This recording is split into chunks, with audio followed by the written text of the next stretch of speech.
Good morning, GD Kannusami sir.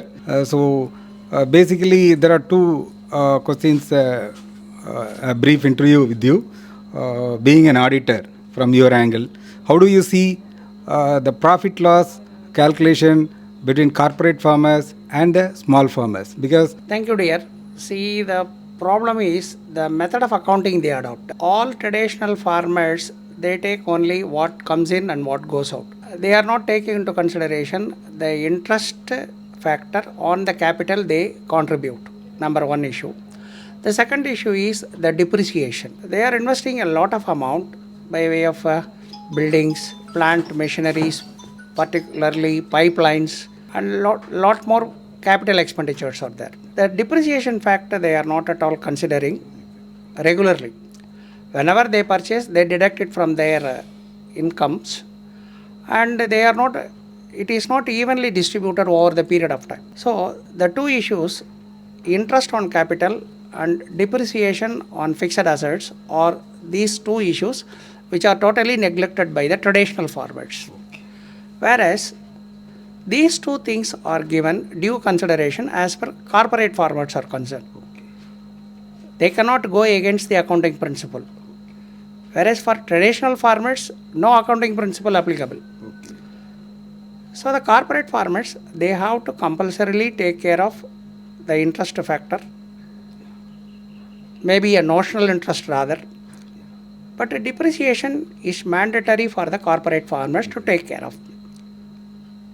So that is the reason why the corporate farmers are crying that my profit is very less, or I have been persistently incurring loss like that.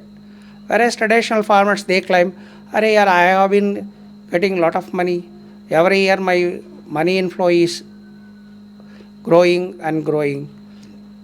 But the traditional farmers at one point of time they will realize the two issues which they omit originally. So that is the basic difference between these two type of farmers, not otherwise. say one more, this one. See, the of late the farmers keep complaining they are continuously they lose the crop or they don't make any profit. What should be the driving force for the farmers who? See, the farmers, more particularly the traditional farmers, are keep on going with the farming activities in spite of the fact that they complain that they are incurring losses. As far I am concerned, it is nothing but a psychological factor which is driving them.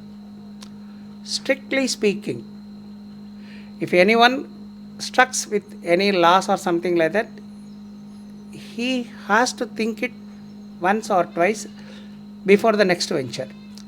But these traditional farmers, they start going, that is, they continue going, means it is nothing but a psychological factor, just like you are a lottery. They have to excuse me for this comment, but it is more or less that the real issue behind is it is a psychological fact, not anything else. At one point of time, they will realize, and that will lead to a lot of fatal issues or something like that. Whereas the corporate farmers, every year, they find out where they stand. Then they will decide whether to continue or not. In case of any extra contribution, they will find out whether it is feasible or not. But our traditional farmers, no, as long as I am getting money, let me ride. Let me ride as long as I can. So that is the mentality of the traditional farmers. But I don't think it is a good phenomenon to be adopted by the traditional farmers. They have to reevaluate them. They have to evaluate themselves.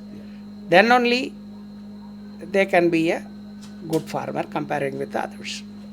Thank you, sir. Thanks a lot. Thank you.